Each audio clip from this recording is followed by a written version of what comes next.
Hello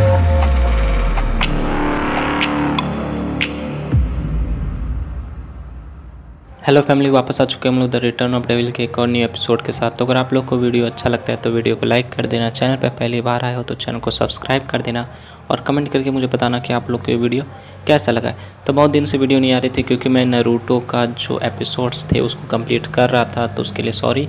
और अगर आप लोग को नारुतो नहीं देखा है, मतलब देखना है या उसका एक्सप्लेनेशन जानना है, तो मुझे कमेंट में ज़रूर बताना, मैं उसको भी किसी तरीके से एक्सप्लेन करने की कोशिश करूँगा। तो लास्ट एपिसोड में हम लोग देखा था कि यू जो होता है उस केव के पास पहुँच जाता है और मतलब कि टॉम के पास पहुँच जाता है। वहाँ पे बहुत सारे जो घोस्ट अप्रेंटिस होते हैं वो सब आ जाते हैं। थर्ड प्रिंस उससे बोलता है कि ये जो कपड़े इन सारे घोस्ट अप्रेंटिस ने पहना वो सब तो सिविलियन के क्लॉथ लग रहे हैं। ये बोलता है तो इसका मतलब ये हुआ कि उसने, यानी कि इन सारे जो यहाँ पे घोस्ट अप्रेंटिस है वो सब सिविलियन हुआ करते थे।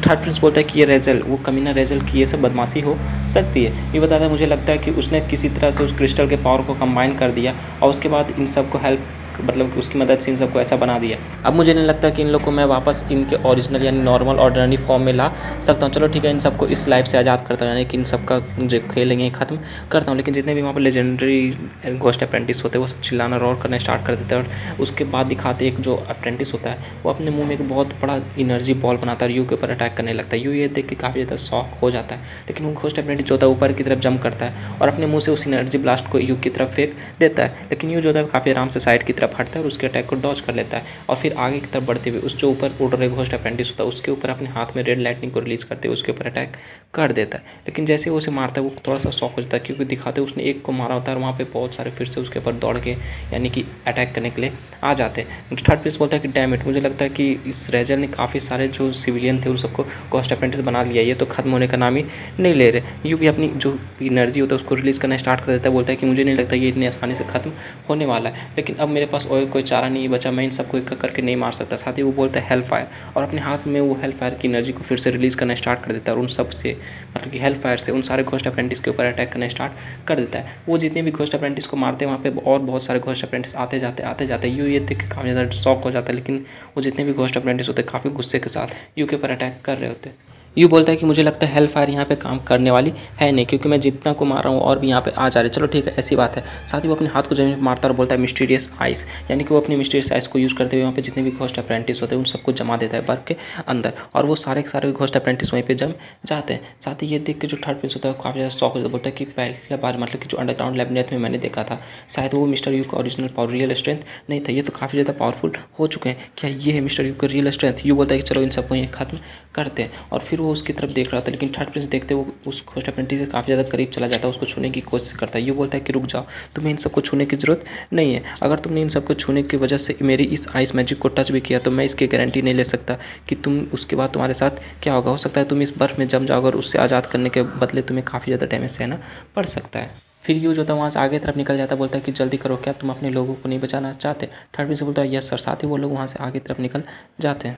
वो लोग अंदर जाते जाते बात कर रहे थे। थर्ड प्रिंस उससे बोलता है, यू से बोलता है कि ये मेरा पहला बार है, मैं इस जगह पे पहली बार आया हूँ। यू बोलता है पहली बार, पर ऐसा क्यों कह रहे हो? थर्ड प्रिंस उसे बताता है कि ये प्लेस है वो हमारे किंग्स किंगडम के जितने भी किंग्स होते हैं या फिर जो मर चुके होते हैं जनरेशन टू जनरेशन, उन सबको यहाँ रखा जाता है। और मैं तो इस जो एम्पायर है किंग्स किंगडम उसका एक एडॉप्टेड सन हूँ, जो कि मुझे क्वीन मदर ने अडॉप्ट किया था, इसलिए मैं इतने ज़्यादा क्वालिफाई नहीं हुआ कि मैं इस रॉयल टॉम में आ सकूँ, मुझे इस रॉयल टॉम में आने की परमिशन नहीं है। ये बोलते अच्छा ऐसी बात है, तो मुझे नहीं लगता कि तुम्हें इस मैजिक सर्कल के बारे में पता होगा कि मैजिक सर्कल यहाँ पे होता है या नहीं। वो बोलता है मैजिक सर्कल? ये बोलता है हाँ, सामने की तरफ देखो। वो सामने की तरफ देखता है, बोलता है कि ये मुझे लगता है उस कमीने रेजल की ही चालाकी होगी या सब वो सब जो है रेजल ने किया होगा। सब रेजल जो होता है यू को सामने की तरफ सीन देखते हुए बताता है कि मुझे लगता है यहाँ पे जो भी हुआ है इन सबको उस कमीने रेजल ने बदल दिया या फिर इसका मॉडल जो है चेंज कर दिया। ये उस जो मैजिक सर्कल है उसको तो देखते हुए बोलता है कि इस तरह का मैजिक सर्कल मैंने उस एबेंडेंट विला में देखा था जहाँ पे मैं मिस किर को ढूंढने के लिए गया था। अगर वो जो मैजिक सर्कल था वो डिस्ट्रॉय नहीं हुआ होता, डैमेज नहीं किया हुआ होता, तो बिल्कुल ऐसा ही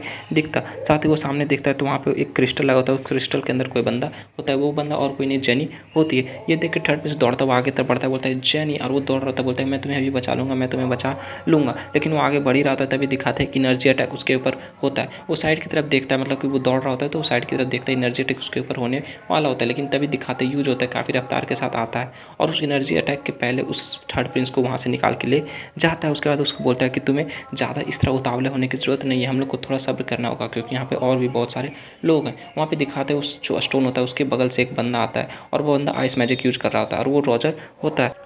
ये बोलता है कि मुझे लगता है यहाँ पे गार्ड्स तैनात है, हम लोग को थोड़ा सतर्क रहना होगा, तुम थोड़ी देर के लिए मेरे पीछे रहो, मैं सब कुछ को संभाल लूँगा। साथ ही वहाँ पे दिखाते वो जो रॉजर होता है उसके ऊपर आइस अटैक कर देता है। ये बोलता है हेल फायर, फिर से अपने हाथ में हेल फायर को रिलीज करता है और अपने हेल फायर की एनर्जी से जितने भी आइस होते हैं उस सबको पिघला के वहीं पर ब्लास्ट कर देता है। लेकिन वो अभी वहाँ पर होता है, लेकिन तभी दिखाते एक और जो एनर्जी ब्लास्ट होता है उसके ऊपर होने वाला होता है। वो फिर से ये देखिए काफ़ी ज़्यादा शॉक हो जाता है कि अब यहाँ पे कौन आ गया। वो बोलता है यहाँ पे कुछ तो गड़बड़ हो रहा है। घोस्ट अप्रेंटिस का जो स्ट्रेंथ है वो पहले से काफ़ी ज़्यादा बढ़ चुका है, मतलब जिसने भी पहले घोस्ट अप्रेंटिस से हम लोग फाइट किए थे उनसे काफ़ी ज़्यादा बढ़ चुका है। हो सके तो तुम मेंटली प्रिपेयर हो जाओ थर्ड प्रिंस, हम लोग को यहाँ काफ़ी जोरदार फाइट करनी पड़ सकती है। साथ ही वहाँ पे दिखाते हैं जो एरन और रॉजर होता है दोनों मिलकर अपना कंबाइन अटैक जो होता है यू के ऊपर कर रहे होते हैं और उन लोग के सीने के पास दिखाते हैं चेस्ट पे एक स्टोन गड़ा हुआ होता है। ये देख के जो थर्ड प्रिंस होता है बोलता है काफ़ी ज़्यादा शौक होता है, बोलता है क्या मैं इन सबको विश्वास नहीं कर रहा था, ये हो सकता है ये झूठ होगा, ये तो मास्टर रॉजर और मास्टर एरन है, ये सब यहाँ पे क्या कर रहे हैं, आखिर ये पॉसिबल कैसे हो सकता है। ये बताता है कि मुझे लगता है इन सब का जो ह्यूमन कॉन्सिक्वेंस है वो खत्म हो चुका है, ये लोग अब इंसान कहना के लायक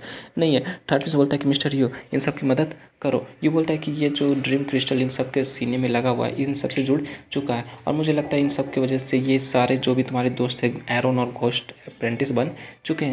अगर मैं इनके चेस्ट पे लगा हुए क्रिस्टल को यानी कि जो ड्रीम क्रिस्टल है उसको तबाह भी कर दूँ उसके बाद भी ये लोग वापस नहीं बन सकते। वो सुनने के बाद थर्ड प्रिंस काफ़ी ज़्यादा सैड हो जाता, बोलता है कि रॉजर मास्टर एरन अब मैं क्या करूँ, अब मैं क्या करूँ, काफ़ी ज़्यादा परेशान हो जाता है। थर्ड प्रिंस बताता है कि इन दोनों ने अपनी पूरी ज़िंदगी में बस किंगडम को प्रोटेक्ट किया और सर्व किया और इनका अंत ऐसे हुआ, मुझे ये सब देखा नहीं जा रहा। मिस्टर यू प्लीज़ इन सब को इस लाइफ से आज़ाद कर दो, मतलब इन सब की जो ये मिसरेबल लाइफ है इसे ख़त्म कर दो। ये बोलता है चलो ठीक है मैं ट्राई करूँगा कि इन लोग को ज़्यादा पेन ना हो, मैं इन सबको जल्दी ख़त्म करने की कोशिश करूँगा। वो आगे बढ़ रहा होता है लेकिन तभी एरन और रॉजर जो था अपनी एनर्जी को फिर से रिलीज़ करते हैं और एक कंबाइन अटैक जो होता है फिर से यू के ऊपर कर देते हैं। ये बोलता है सेकंड सील रिलीज और वो साथ ही अपनी सेकंड सील की पावर को रिलीज करते हुए जंप करते हुए उनके अटैक के आगे चला जाता है और वहाँ पे दिखाते हैं एक बहुत बड़ा ब्लास्ट होता है। ये ब्लास्ट देख के एरन और जो वहाँ पे रॉजर थर्ड प्रिंस सब के सब काफ़ी ज़्यादा शॉक हो जाते हैं। वहाँ पे उस ब्लास्ट के बाद वहाँ पे एक जोरदार धमाका होता है और धमाके के बाहर जो होता है थर्ड प्रिंस वो चिल्ला रहा होता है मिस्टर यू आप कहाँ हो, लेकिन धमाके के बाद दिखाते हैं उस धुएं के अंदर से यूज होता है निकलता है। अब वो मुझे लगता है इन सब का जो मेमोरी पावर है वो सब खत्म हो गया, लेकिन ये लोग पहले से भी काफ़ी ज़्यादा पावरफुल हो चुके हैं। चलो ठीक है अब मेरा टर्न, अब मैं इन सबको दिखाता हूँ पावर किसे कहते हैं। साथ ही वो अपने दोनों हाथों पर एनर्जी रिलीज करता है और दोनों के ऊपर अटैक करने आगे